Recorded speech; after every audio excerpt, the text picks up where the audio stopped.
manok na may senyales. Sa isang liblib na baryo sa Samar, may isang mahirap na sabungero na kilala sa pangalang Mangkardo. Wala siyang malaking puhunan, 50 piso lamang ang dala niya bilang pamusta. Ngunit ang kanyang bitbit ay isang manok na tila ordinaryo lang sa paningin ng iba. Ang manok na iyon ay 4 na beses nang lumaban at 4 na beses ding nagwagi. Hindi alam ng ibang mga sabungero ang sikreto. Sa ilalim ng pakpak ng manok ay may kakaibang senyales. Hugis bituin na tila likas na marka. Sabi ng matatanda sa baryo, ang ganitong tanda raw ay bihira at swerte. Isang araw, muling sumabak sa laban ang manok ni Mangkardo. Pinagtawanan siya ng ibang mayamang sabungero. 50 piso lang ang dala mo. Mauubos lang yan, sabi ng isa. Ngunit nang magsimula ang laban, agad na umigpaw ang kanyang manok. Mabilis, matalas, at tila ba may sariling isip. Sa loob lamang ng ilang sandali, panalo na naman. Nagbulungan ang mga tao. Hindi pangkaraniwan ang manok na yan. Ngunit hindi kayamanan ang tunay na hinahangad ni Mangkardo. Ang gusto niya lamang ay patunayan na hindi sukatan ang laki ng pera sa lakas ng loob at tiwala. Sa mga sumunod na laban, sunod-sunod ang panalo.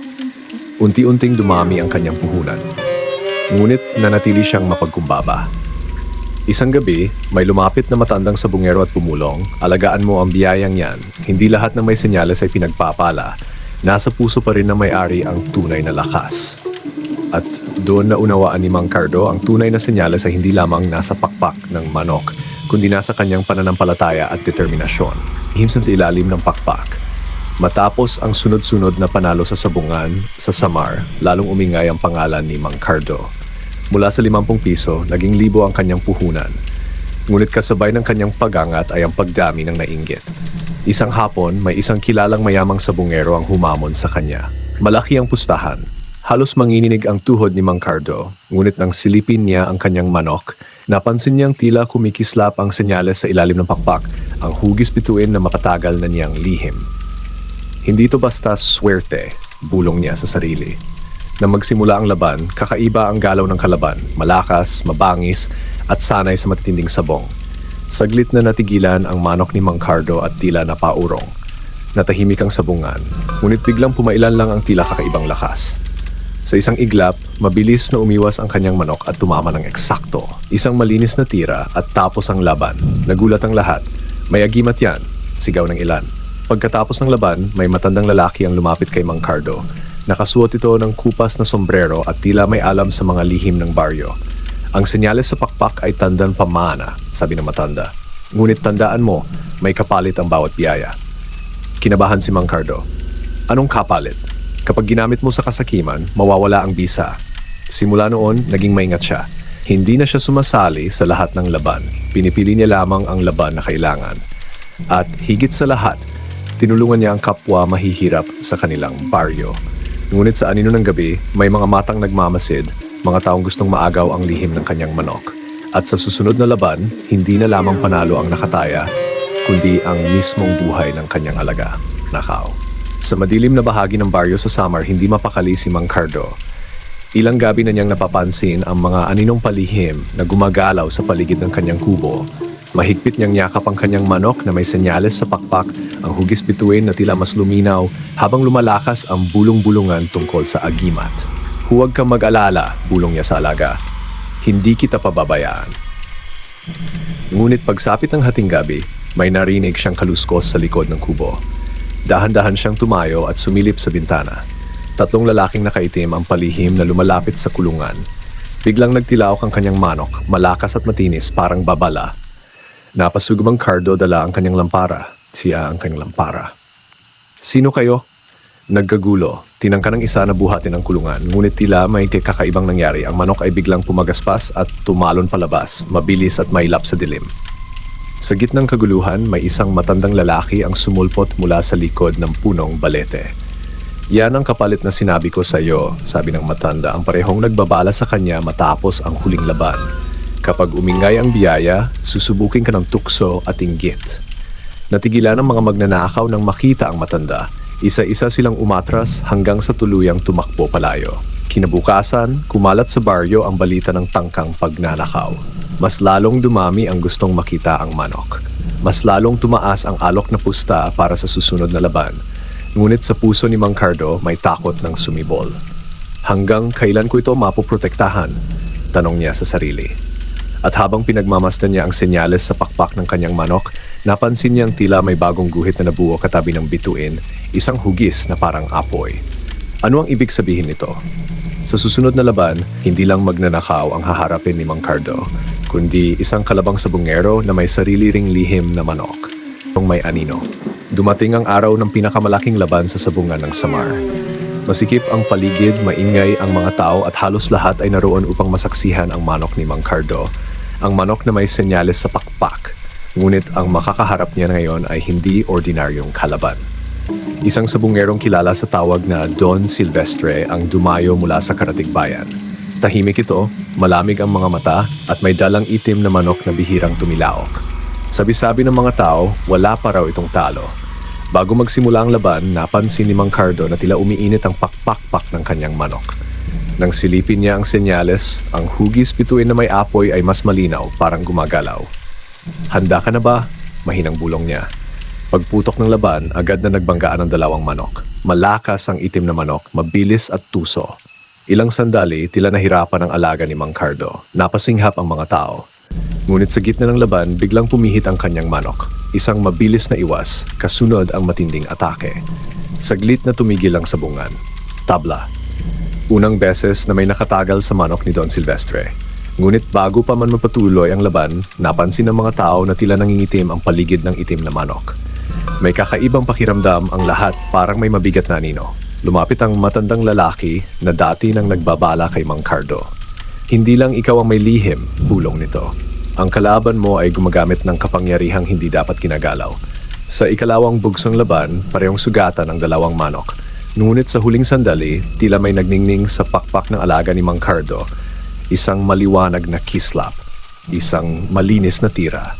Panalo, tahimik ang sabungan, walang palakpakan. Tila may naiwan na kaba sa hangin.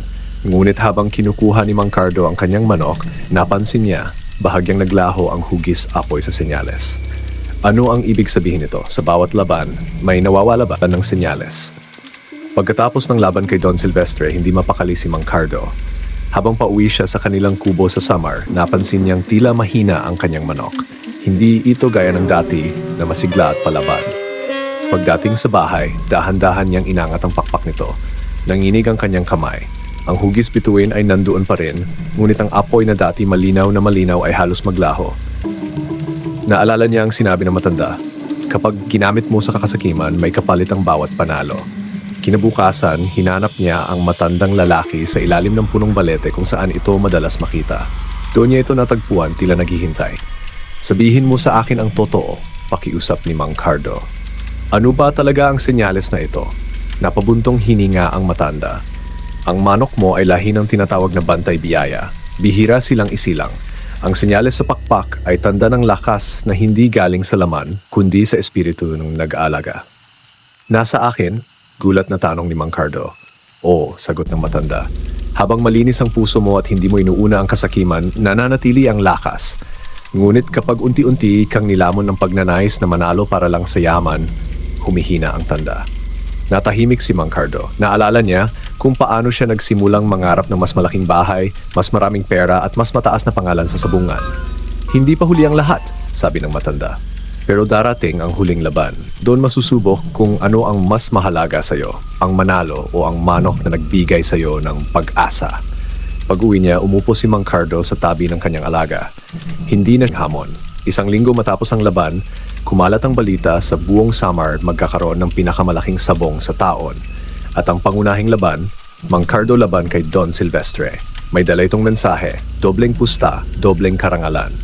Ngunit may isang kondisyon, kapag natalo si Mang Cardo, mapupunta kay Don Silvestre ang kanyang manok. Napahigpit ang hawak ni Mang Cardo sa sulat. Hindi ito basta laban, ito ay pagsubok. Naalala niya ang sinabi ng matanda tungkol sa huling laban. Gabing iyon, muling lumiwanag ng bahagya ang senyales sa pakpak ng kanyang manok. Hindi na ito kasing ningning ng dati, ngunit may mahinang kislap parang huling apoy bago tuluyang mamatay. Hindi kita ipagpapalit, bulong niya. Dumating ang araw ng laban, mas matao kaysa dati. Halos hindi magkasya ang mga tao sa sabungan. Tahimik ang lahat nang magharap ang dalawang manok. Ang itim na manok ni Don Silvestre ay mas mabangis ngayon. Mas mabilis, mas agresibo. Unang salpok, malakas. Ikalawang sagupa, parehong sugatan. Ramdam ni Mang Cardo ang kaba, ngunit hindi niya inisip ang pera. Hindi niya inisip ang pangalan, tanging ang kaligtasan ng kanyang alaga. Sa gitna ng laban, napansin niyang tila nang hihina ang kanyang manok. Saglit siyang napapikit. Kung ito ang kapalit, bulong niya sa sarili, pipiliin kong tapusin na ito. Sumigaw siya sa tagahawak. Tama na! Hinto na ang laban! Nagulat ang lahat. Sa unang pagkakataon, umatras si Mang Cardo, hindi dahil natalo, kundi dahil pinili niyang huwag isugal ang buhay ng kanyang manok. Natahimik ang sabungan, biglang nag-iba ang ihip ng hangin. Ang senyales sa pakpak ay biglang nagningning, mas maliwanag kaysa dati. Ang hugis, bituin at apoy ay muling nabuo, buo at maningning. Napaatras si Don Silvestre. Hindi pwedeng mangyari yan. Bulong niya. Lumapit ang matandang lalaki mula sa gilid. Ngayon mo napatunayan, sabi niya kay Mang Cardo. Ang tunay na lakas ay hindi sa panalo, nasa pagpili ng tama. Sa hiya at pagkabigla, umatras si Don Silvestre. Hindi na natuloy ang laban. Mula noon, hindi na muling sumali si Mang Cardo sa malalaking pustahan. Mas pinili niyang alagaan ang kanyang manok at gamitin ang kanyang kinita upang tulungan ang iba. At ang senyales sa pakpak, nanatili ito, hindi bilang simbolo ng walang talo, kundi bilang tanda ng pusong marunong magsakripisyo. Bagong panganib, tahimik na ang buhay ni Mang Cardo sa baryo sa Samar. Hindi na siya sumasali sa malalaking laban. Mas pinili niyang mag-alaga ng manok at tumulong sa mga kapitbahay na nangangailangan. Ngunit ang katahimikan ay hindi nagtatagal. Isang umaga, may dumating na mga hindi kilalang lalaki sakay na mamahaling sasakyan. Hinahanap nila ang manok na may senyales. Balita raw ay may negosyanteng gustong bilhin ito, kahit magkano pa ang halaga. Sabihin mo ang presyo mo, sabi ng isa. Hindi mo na kailangang magsabong, yayaman ka pa rin. Ngunit umiling si Mang Cardo. Hindi lahat ng bagay nabibili. Hinatuwa ang mga lalaki. Bago sila umalis, nagbitiw sila ng babala. Kung hindi mo ibebenta, baka may ibang kumuha. Gabing iyon, muling naging balisa si Mang Cardo. Ang senyales sa pakpak ng kanyang manok ay hindi na apoy ang hugis, kundi tila naging kalasag. Kinabukasan, natagpuan niya ang kulungan na may bakas ng pagtatangka na sirain ito. Ngunit, hindi natuloy. Muling nagpakita ang matandang lalaki. Hindi pa tapos ang pagsubok mo, sabi nito. Ang senyales ay nagbabago depende sa panganib. Ngayon, hindi laban sa sabungan ang haharapin mo, kundi laban sa kasakiman ng tao. Napaisip si Mang Cardo. Sa unang pagkakataon, naunawaan niyang ang kanyang manok ay hindi lamang para sa sabong. Isa itong biyayang dapat protektahan, hindi para sa sarili, kundi para sa kabutihan. Ngunit sa malayo, may isang taong nagmamasid. Hindi si Don Silvestre, kundi isang lalaking mas makapangyarihan, isang kolektor ng mga bagay na may hiwaga, at hindi siya sanay na tumanggap ng hindi. Kolektor ng mga hiwaga. Isang maulap na hapon sa baryo ng Samar, dumating ang lalaking kinatatakutan ng marami, si Senyor Valerio, ang kilalang kolektor ng mga bagay na may hiwaga.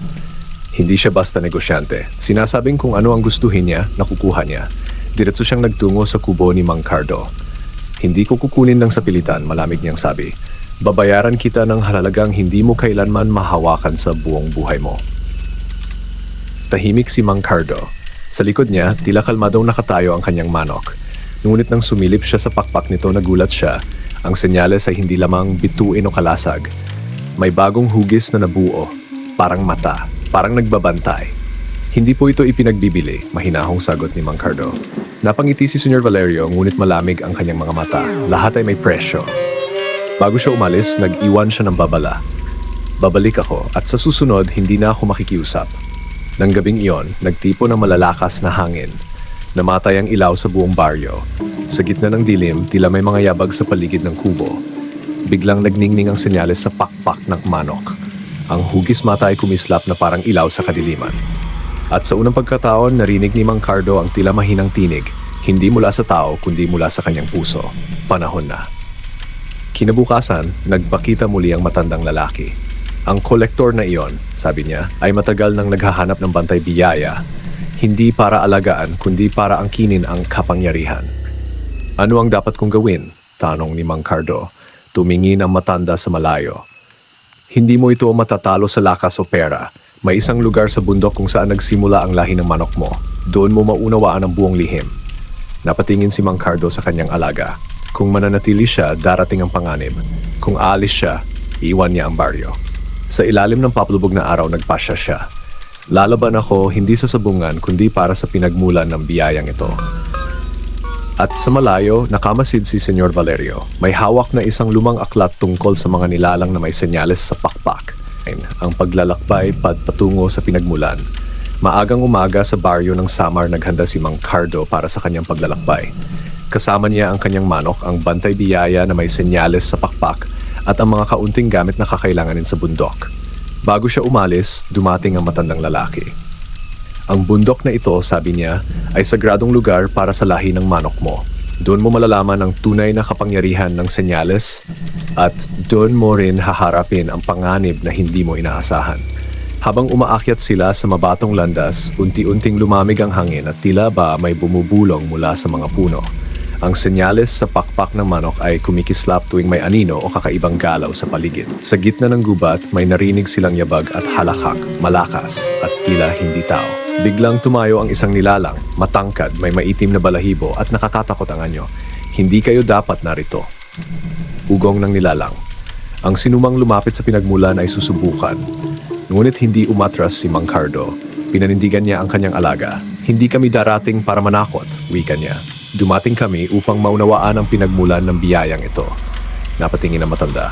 Makikita mo, Mang Cardo, ang tunay na pagsubok ay hindi sa laban, kundi sa tapang at puso ng nag-aalaga. Sa gitna ng kagubatan, natuklasan nila ang isang kuweba.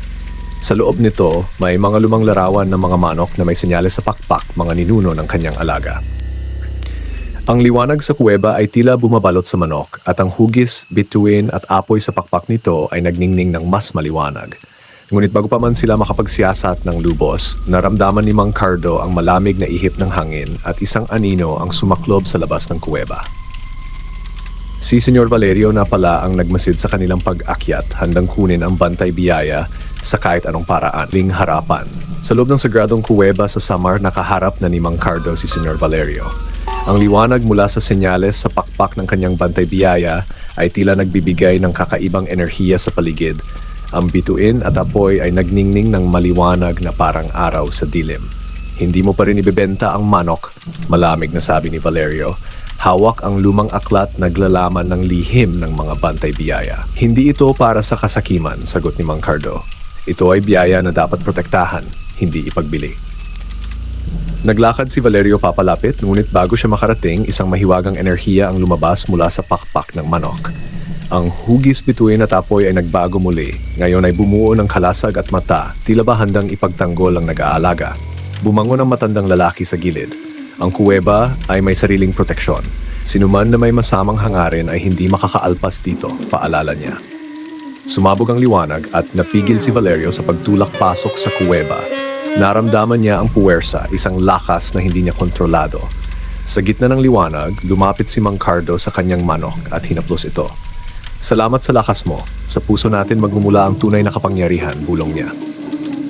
Nang humupa ang liwanag, nagulat si Valerio. Ang kanyang lakas at takot ay tila nawala. Hindi niya makuha ang manok. Napilitan siyang umatras, natutunan ng leksyon na ang tunay na kapangyarihan ay hindi nasusukat sa pera o sa karangalan, kundi sa puso at kabutihan na nag-aalaga. Bumalik sa baryo si Mang Cardo kasama ang kanyang alaga. Hindi na niya hinanap ang malalaking laban. Sa halip, ang pangalan niya at ang bantay biyaya ay naging simbolo ng katapangan, kabutihan, at pagprotekta sa biyaya na ipinagkaloob sa kanya. Ang senyales sa pakpak ng manok ay nanatiling maliwanag. Ngunit ngayon, hindi bilang tanda ng panalo sa sabungan, kundi bilang tanda ng pusong tapat at handang magsakripisyo. Ang pagpapatuloy ng kwento ng pusong tapat. Matapos ang lahat ng laban, intriga at panganib, nanatiling payapa ang baryo sa Samar. Si Mang Cardo, ang dating mahirap na sabungero, ay hindi na hinanap ang kasikatan o yaman. Ang kanyang alaga, ang bantay biyaya na may senyales sa pakpak, ay nanatiling kanyang kasama at proteksyon, simbolo ng tapang, kabutihan at pananagutan. Ang mga tao sa baryo ay natutong humanga hindi lamang sa kanyang manok, kundi sa kanyang puso. Pinili niyang gamitin ang kanyang kita upang tumulong sa mga nangangailangan at turuan ang kabataan ng baryo tungkol sa tamang pagpapahalaga sa biyaya. Ang senyales sa pakpak ng manok ay nanatiling maliwanag, hindi bilang tanda ng panalo sa sabungan, kundi bilang alaala ng isang tao na may pusong tapat, handang magsakripisyo at ipaglaban ng tama.